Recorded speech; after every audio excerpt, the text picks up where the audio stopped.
আসসালামু আলাইকুম। আমাদের ছুটির ঘন্টা বেজে গেছে। বাংলাদেশ ফিরতে হচ্ছে। মদিনাতে আজকে আমাদের শেষ দিন। প্রিয় শহর ঢাকায় যাব। মাঝখানে কাতারে একটু থামবো। ভোর 4:45 আমাদের ফ্লাইট। ঘড়ির কাঁটায় এখন প্রায় 12টা। হোটেল থেকে বেরিয়ে গেছি এয়ারপোর্টের উদ্দেশ্যে। দেখতে দেখতে সৌদি আরবে 18 দিন পার হয়ে গেল। অদ্ভুত একটা ঘোরের মধ্যে ছিলাম। তার মধ্যে সবচেয়ে বেশি মায়া ছিল মদিনায়। 8 দিন ছিলাম এখানে। ছেড়ে যেতে হচ্ছে এই শহরটা। এখানকার মানুষের আন্তরিকতা আসলেই ভুলতে পারবো না।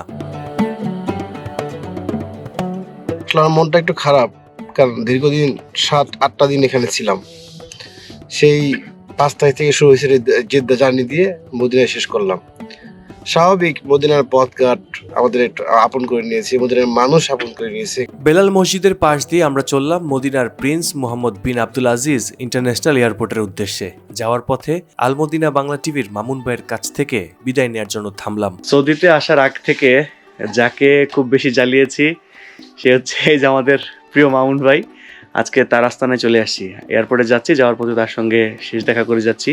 এবারকার মতো শেষ দেখা, জানি না আবার কবে দেখা হয়। ইনশাআল্লাহ এই শেষ দেখা নয়, আবার দেখা হবে অবশ্যই। এবং মদিনাতে আপনার তরফ থেকে যে কেউ যদি আসে, যোগাযোগ করে, ইনশাআল্লাহ আমি আমার সাধ্য মতো চেষ্টা করব ইনশাল্লাহ। যতটুকু পারি মদিনার মেহমানদারি। জানি না কতটুকু মেহমানদারি করতে পারলাম, তবে মনে কষ্ট নেবেন না। একদমই না, একদমই না। দোয়া করবেন। আপনিও কষ্ট দিয়েন না। জি ইনশাআল্লাহ। স্বল্প পরিচয়ে একদম আপন হয়ে গেছি ভাই। ইনশাল্লাহ খুব শীঘ্র দেখা হবে আবার। ইনশাআল্লাহ ফি আমানিল্লাহ। এবং আমরা বাংলাদেশে আসলে তো অবশ্যই অবশ্যই দেখা হচ্ছে। অবশ্যই।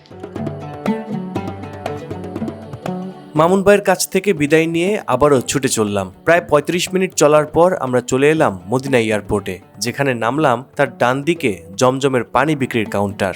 এখান থেকে জমজমের পানি নেওয়া যায় 5 লিটার গ্যালন 12.5 টাকা করে। আমরা দুইজন 2টা গ্যালন পেয়েছি 25 টাকায়। জমজমের পানি নিয়ে চলে গেলাম কাতার এয়ারওয়েজের চেক ইন কাউন্টারে। তখনও কাউন্টার খোলেনি। আমাদের অনলাইন চেক ইন করা ছিল। ভদ্রমহিলা 5 মিনিট অপেক্ষা করতে বললেন। আমরা বাংলাদেশ যাচ্ছি কাতার এয়ারওয়েজের বোয়িং 787-9 বিমানে চড়ে। চেক ইন থেকে শুরু করে ইমিগ্রেশন সবকিছু সিকিউরিটি চেক করে একদম মদিনা এয়ারপোর্টের ভিতরে ঢুকে গেছি। পুরো জার্নিতে সব মিলিয়ে সময় লেগেছে মাত্র 20 মিনিট। খুবই ফাস্ট। এবং এই ফাস্ট হওয়ার কারণ হচ্ছে আমরা একদম প্রথমেই ছিলাম। আমাদের 4:45-এ ফ্লাইট, এখন প্রায় 1:30 বাজে। চলেন এবার মদিনা এয়ারপোর্টটা আপনাদেরকে একটু ঘুরে ঘুরে দেখাই। ডিউটি ফ্রি শপ থেকে শুরু করে খাবারের দোকান, ইলেকট্রনিক্স পণ্যের দোকান, কফি শপ সব আছে মদিনার এই এয়ারপোর্টের ভেতরে। আপনি চাইলে এখান থেকে আইফোনও কিনতে পারেন। আইফোন 16 প্রো ম্যাক্স 256 জিবি এখান থেকে কিনলে আপনাকে গুনতে হবে 5,699 সৌদি রিয়াল, বাংলাদেশি টাকায় যার পরিমাণ 1,82,368 টাকা। অবশেষে চলে যাচ্ছি আর কি। আপনার কি মন খারাপ হচ্ছে? একটু খারাপ লাগছে, মায়া তৈরি হয়ে গেছিল। পবিত্র মদিনা নগরীর প্রতি বেশি মায়া লেগেছে। মদিনা এয়ারপোর্ট আর আমাদের ঢাকা এয়ারপোর্ট তফাৎ করেন তো। আমরা এখানে প্রায় 15 মিনিটের মধ্যে আমাদের সব কাজ শেষ। কোনো লাইনের বালাই নেই, সুন্দর ছিল। এমনকি সবকিছু বারকোডের মাধ্যমে হয়েছে। ব্যবস্থাপনা খুবই সুন্দর। পুলিশরা মুখে কোনো কথা বলে না, জাস্ট কাগজ দেখায়, বারকোড স্ক্যান করে আর যাও, একদম অটোমেটিক। অটোমেটিকলি। আমাদের এয়ারপোর্টে তো অটোমেটিক গেট অটোমেটিক ভাবে পড়ে আছে, আর এখানে অটোমেটিক গেট ব্যবহার হচ্ছে। হ্যাঁ, আমাদের এখানে কিন্তু সব ব্যবস্থা আছে, কিন্তু এগুলা পড়ে আছে, হচ্ছে ব্যবহার না। হচ্ছে না। যেমন আমরা use এখানে হচ্ছে। বোর্ডিং কার্ড স্ক্যান করেই ঢুকে গেলাম। আর ওখানে লম্বা সিরিয়াল দেওয়া লাগবে। ঘড়ির কাঁটায় তখন 3:45 মিনিট। ঠিক 1 ঘন্টা আগে বোর্ডিং গেট খুলে দিল। জোন ধরে ধরে ডাকা শুরু। যাত্রীরা উঠতে লাগলেন। আমাদের ছিল জোন 2। বোর্ডিং ব্রিজ ধরে এগিয়ে চললাম। বিমানে উঠে যাচ্ছি। আমরা সৌদির সময় 4:45-এ রওনা করব এবং 6:45-এ গিয়ে কাতার নামবো। বিমানে ঢুকেই আমি মুগ্ধ। আসলে কাতার এয়ারওয়েজ আমার পছন্দের ক্যারিয়ারগুলোর মধ্যে একটি। এদের সার্ভিস আমার খুবই ভালো লাগে। তাই মদিনা থেকে ফেরার পথে এই এয়ারলাইন্স বেছে নিলাম। এজন্য আমাকে গুনতে হয়েছে 45,000 টাকা। সিটগুলো চমৎকার, একদম নতুনের মতো। ইনফ্লাইট এন্টারটেনমেন্টের ব্যবস্থা আছে। লেগ স্পেসও ঠিকঠাক। 333 পজিশনের সিট হলেও আরামদায়ক বটে। আমার ছিল উইন্ডো সিট 20A। আলহামদুলিল্লাহ, উই আর অন বোর্ড। যেহেতু রাতের ফ্লাইট, দেখানোর কিছু নাই। আমরা এখন একটা ঘুম দিব। আমরা দুজনেই খুব টায়ার্ড, চোখে ঘুম। মামুন ভাই অলরেডি ব্ল্যাঙ্কেট নিয়ে নিয়েছে, ঘুমানোর প্রিপারেশন নিয়েছে। ঘড়ির কাঁটায় তখন ভোর 4:35। ককপিট থেকে ফাইনাল চেকের ঘোষণা আসলো। আমাদের বহন করা বিমান যাত্রার জন্য প্রস্তুত। নির্ধারিত সময়ে আমাদের নিয়ে উড়াল দিল কাতার এয়ারওয়েজের বোয়িং 787-9। মদিনা থেকে দোহা যেতে সময় লাগবে মাত্র 2 ঘন্টা। ঘুমের প্রস্তুতি নিতে নিতেই রাতের খাবার চলে এলো। খাওয়া সেরে মামুন ভাই সিনেমা দেখতে লাগলেন, আমি দিলাম চূড়ান্ত ঘুম। ভোর 6:24 আমাদের বহন করা বিমানটি স্পর্শ করলো কাতারের মাটি। খুব চমৎকার ল্যান্ডিং করেছেন পাইলট, আলহামদুলিল্লাহ। ঘড়িতে এখন স্থানীয় সময় 6:32। আমি আছি কাতারের দোহা এয়ারপোর্টে। একদম ঠিক অন টাইমে আমরা দোহা এয়ারপোর্টে নেমেছি। এবার এখানে 3 ঘন্টা 50 মিনিটের মতো একটা ট্রানজিট আছে। ট্রানজিট পরেই 10:50 আমাদের ঢাকার উদ্দেশ্যে ফ্লাইট। আমাদের পরবর্তী গেট এখনো নির্ধারণ হয়নি। চলুন এই ফাঁকে কাতার এয়ারপোর্টটা আপনাদের ঘুরে দেখাই।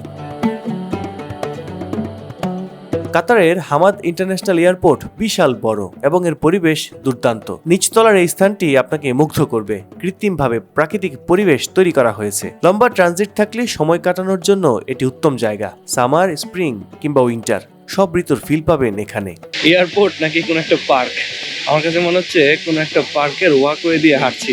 এয়ারপোর্ট যদি এত সুন্দর হয় তাহলে 2 ঘন্টা কেন, দিনের পর দিন পার করে দেওয়া যায়। কি চমৎকার! এর আগে সিঙ্গাপুরের চাঙ্গি এয়ারপোর্ট দেখেছিলাম, এত চমৎকার। আজকে হামাদ এয়ারপোর্ট দেখলাম কাতারের, খুব চমৎকার। আমি 2022 সালে একবার এই হামাদ ইন্টারন্যাশনাল এয়ারপোর্টে এসেছিলাম, তখন কিন্তু এই পরিবেশটা দেখিনি। সম্ভবত এটা নতুন করেছে। 2022 সালে আমি ফ্রান্স থেকে ফেরার পথে আমার লম্বা ট্রানজিট ছিল এখানে, প্রায় 11 ঘন্টার মতো একটা ট্রানজিট ছিল। আমি পুরো এয়ারপোর্টটা ঘুরে দেখেছি। এইটা তখন চোখে পড়েনি। সবাই সবার মতো করে সময়টা পার করছেন। ট্রানজিটের যে সময়টা আছে তারা এখানে সুন্দর মতো পার করতে পারছেন। এই যে এই পাশেও মানুষজন ঘুমাচ্ছেন। এগুলো কিন্তু আর্টিফিশিয়াল গাছ এবং আর্টিফিশিয়াল এই বাগানে আর্টিফিশিয়ালি পাখির ডাক শোনা যাচ্ছে। তো এই জায়গাটা আপনাদেরকে ঘুরে দেখালাম, আশা করি ভালো লেগেছে। এবার স্লিপিং লাউঞ্জে যাচ্ছি, যেটাকে এই এয়ারপোর্টে বলা হয় কোয়াইট রুম। ওই কোয়াইট রুমে গিয়ে কিছুক্ষণ ঘুমাবো, তারপরে আমাদের যে গেট সেই গেটে চলে যাব।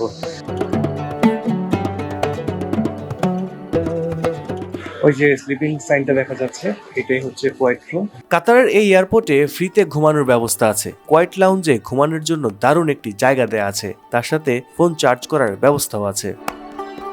আসসালামু আলাইকুম। দোহা থেকে এবার ঢাকার উদ্দেশ্যে রওনা হচ্ছি। A5 হচ্ছে আমাদের গেট নাম্বার। আমরা একদম নিচতলায় স্লিপিং লাউঞ্জ যেটা আছে, কোয়াইট রুম যেটাকে বলা হয়, সেখানে ঘুমিয়েছিলাম।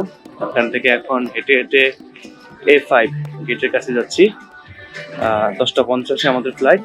ঘড়ির কাঁটায় তখন সকাল প্রায় 9টা। ততক্ষণে আমাদের গেট নির্ধারণ হয়ে গেছে। A5 গেটে আমাদের জন্য পরবর্তী বিমান অপেক্ষা করছে। ঘন্টা 2 ঘুমিয়ে ফ্রেশ হয়ে চললাম কাঙ্ক্ষিত গেটের দিকে। কোয়াইট লাউঞ্জ থেকে এ গেট অনেকটাই দূরে, খুব সম্ভবত 3 তলায়। এয়ারপোর্টের মনোরম পরিবেশ দেখতে দেখতে হাঁটছি আমরা। হেঁটে আসতে সময় লাগলো মিনিট 20 মতো। এ যাত্রায় আমরা পড়েছি জোন 3-তে। এটি কাতার এয়ারওয়েজের এয়ারবাস A330-300 242 পজিশনের সিট। আগে অনলাইন বুকিং করে আমরা উইন্ডো সিট নিয়েছিলাম। আমার সিট নাম্বার ছিল 34B। এবার অন টাইম সকাল 10:50 বিমান উড়াল দিল। বাংলাদেশ স্থানীয় সময় সন্ধ্যা 6:45 আমরা নামবো ঢাকায়। 4 ঘন্টা 55 মিনিটের যাত্রাপথ। বিমান তখন মাঝ আকাশে। চলে এলো আমাদের খাবার, হায়দ্রাবাদি চিকেন কারি, সাথে অ্যাপেল জুস, ব্রেড, ডেজার্ট আর সালাদ। খেয়ে দিলাম লম্বা এক ঘুম। ফাইনাল ঘুম ভাঙতেই দেখি আমরা ঢাকায় অবতরণ করে ফেলেছি। সবাই বিমান থেকে নামার জন্য হুড়োহুড়ি শুরু করেছে। আমি সিটে বসে তা দেখছি আর ভাবছি এত হুড়োহুড়ির কি আছে।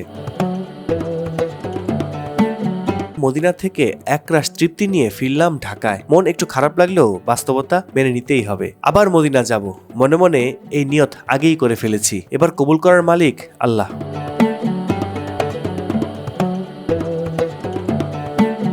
ঢাকা এয়ারপোর্টে ইমিগ্রেশন শেষ করে লাগেজের জন্য অপেক্ষা করছি।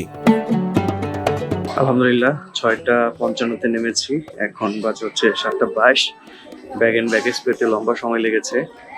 ব্যাগ এন্ড ব্যাগেজ পেয়ে গেছি, এখন এয়ারপোর্ট থেকে বেরিয়ে যাচ্ছি। তো আশা করি ভিডিওটি আপনাদের ভালো লেগেছে। আমার সঙ্গে ছিলেন এবং পুরো ভিডিওটি দেখার জন্য ধন্যবাদ। আমরা এয়ারপোর্ট থেকে বেরোচ্ছি। ধন্যবাদ আপনাদেরকে আবারও পুরো ভিডিওটি দেখার জন্য। আল্লাহ হাফেজ, আসসালামু আলাইকুম।